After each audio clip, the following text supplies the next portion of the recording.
कैसे बताऊं तोला कैसे समझाऊं रे, चीर के दिल रानी तोला देखाऊं रे। कैसे बताऊं तोला कैसे समझाऊं रे, चीर के दिल चंदा तोला देखाऊं रे। दिल में चल गे मोर छुरी रे, हाय रे वीर लमाया हो गे रानी सौरेगी टूरी तोर संग रे। वीर लमाया हो गे रानी ये चंदा रानी तोर संग रे। वीर लमाया हो गे रानी है, वीर लमाया हो गे रानी। वीर लमाया हो गे रानी है, वीर लमाया हो गे रानी। महुला माया होगी राजा कुमी पानी वाला तोर संग रे। महुला माया होगी वीरू कुमी पानी वाला तोर संग रे।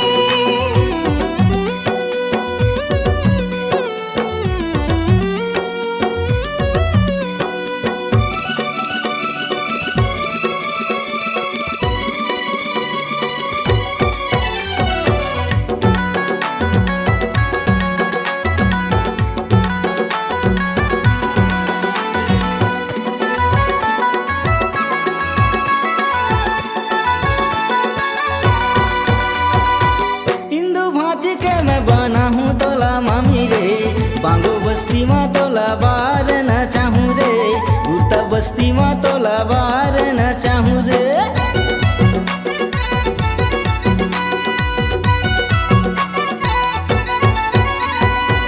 आपन माया मा वीरू मोला ते फसाई रे।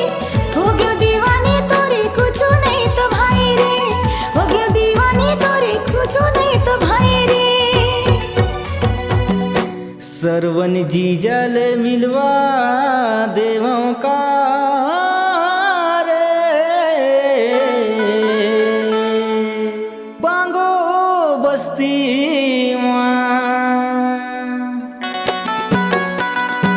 शीतला माया हो गे हाय रे ये चंदा रानी तोर संग रे। सोनूला माया हो गे हाय रे ये चंदा रानी तोर संग रे।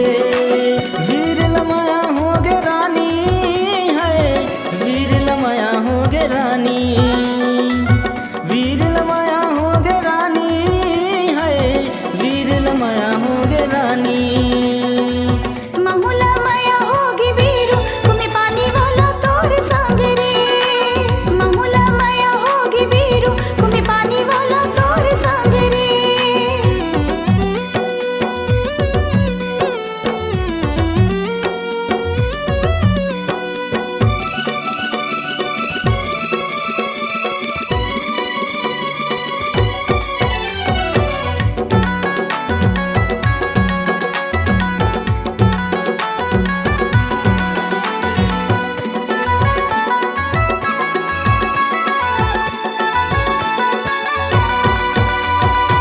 सीतन पटेल लते संग मरेंगाए रे, हाय रे ये चंदा रानी माया नहीं तो लागे रे। हाय रे ये चंदा रानी माया नहीं तो लागे रे।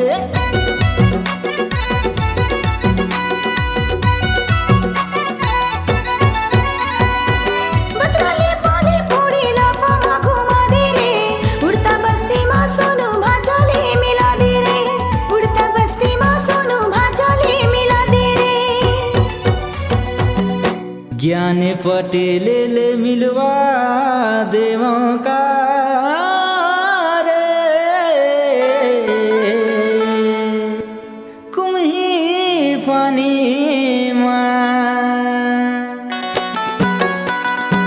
शीतला माया हो गे हाय रे ये चंदा रानी तोर संग रे। सोनूला माया हो गे हाय रे ये चंदा रानी तोर संग रे। वीर लमाया हो गे रानी है, वीर लमाया हो गे रानी।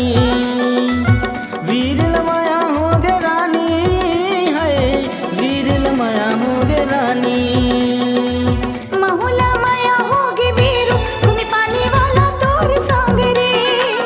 महुला माया होगी वीरू कुमी पानी वाला तोर संग रे।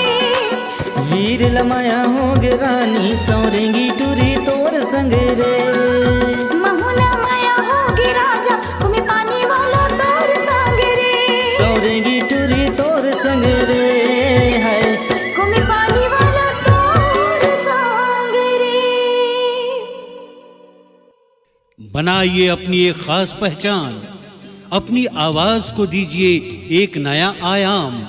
तो याद रखिए एक ही नाम, Upasana studio. Upasana studio digital multitrack audio video recording, Bijju sound service Pali, जिला कोरबा, छत्तीसगढ़। Mobile number 9340823283।